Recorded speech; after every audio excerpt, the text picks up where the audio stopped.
এবার ঈদ কত তারিখে? রোজা কি এবার ৩০টা নাকি ২৯টা? রমজানের মধ্যভাগ থেকেই সকল মুসলিমের সবচেয়ে জিজ্ঞাসিত প্রশ্ন এটা। তবে চিন্তা নেই, হাতের মুঠোয় আছে স্মার্টফোন ও ইন্টারনেট। রেডিও টেলিভিশন এখন পুরনো মাধ্যম। কৃত্রিম বুদ্ধিমত্তাকে জিজ্ঞেস করলেই জানিয়ে দেবে ঈদের সম্ভাব্য তারিখ। তবে আজ থেকে ১০০ বছর আগে পরিস্থিতি ঠিক কেমন ছিল? তখন যোগাযোগ ছিল সময় সাপেক্ষ। দেশের ভেতরে কোনো খবর জানতেও লেগে যেত কয়েক দিন। এখন প্রশ্ন, তখন ঈদের খবর মানুষ জানত কিভাবে?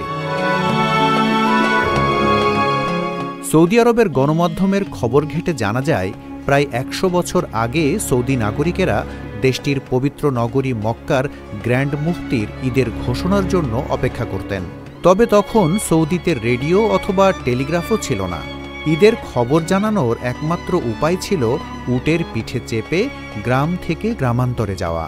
উটে সওয়ার এই বার্তাবাহকেরা চেষ্টা করতেন যতটা সম্ভব বিস্তৃত জনগোষ্ঠীর কাছে ঈদের খবর পৌঁছে দেবার। তবে কখনো কখনো সব গ্রামে পৌঁছাতে পারতেন না এই বার্তাবাহকেরা, যে কারণে অনেক গ্রামে বিভিন্ন দিনে ঈদ উদযাপন করা হতো।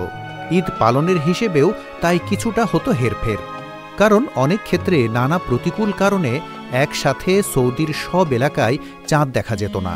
ফলে এই গ্রামে ঈদ আজ উদযাপন হলে অন্য গ্রামে হতো কাল। অনেক সময় বার্তাবাহকেরা গিয়ে দেখতেন ইতিমধ্যেই ঈদ পালনও হয়ে গেছে।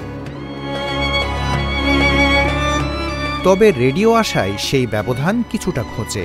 কিন্তু প্রথম দিকে রেডিওতেও সংকট কাটেনি, কারণ তখন রেডিও পরিষেবাও ততটা বিস্তৃত ছিল না। প্রধান প্রধান এলাকাগুলোতে সচল ছিল রেডিওর কার্যক্রম।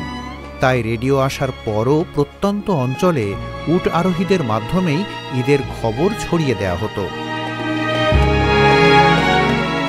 সৌদি আরবে রেডিও সম্প্রচার অনুমোদনের পেছনেও মূল কারণ ছিল ঈদের খবর সবার কাছে পৌঁছে দেওয়া। পরবর্তীতে মানুষের মাঝে এটি যোগাযোগের সবচেয়ে গুরুত্বপূর্ণ মাধ্যম হয়ে ওঠে, যদিও সেই সময় প্রত্যেকের কাছে এই মাধ্যম সহজলভ্য ছিল না। তবে বিকল্প ব্যবস্থাও ছিল। গ্রাম এবং প্রত্যন্ত অঞ্চলগুলোতে একজন মোতাওয়া বা ধর্মীয় নেতা থাকতেন। তারাই একমাত্র ব্যক্তি যারা দিনের হিসেব করতেন এবং নতুন চাঁদ দেখতে অসুবিধা হওয়া সত্ত্বেও ঈদের ঘোষণা দিতেন। কেবল সৌদি আরবই নয়, বিশ্বের অন্যান্য দেশেও ঈদের ঘোষণা আসত নানা উপায়ে। কোথাও বা চুঙ্গা ফুঁকিয়ে ঈদের ঘোষণাও জানানো হতো, আবার কোথাও পৌঁছানো হতো বিশেষ দূত। ঈদের তারিখ নির্ধারিত হয় নতুন চাঁদ দেখার ওপর নির্ভর করে, আর সে কারণেই বিশ্বের বিভিন্ন দেশে ঈদের দিনেও আগপাছ হয়। তবে সেই ব্যাপারটাও আজকাল জানা যায় সহজে, কিন্তু আগে ক্যালেন্ডারের সহজলভ্যতাও ছিল কম। দিনক্ষণের সঠিক হিসাব রাখাও ছিল বেশ জটিল।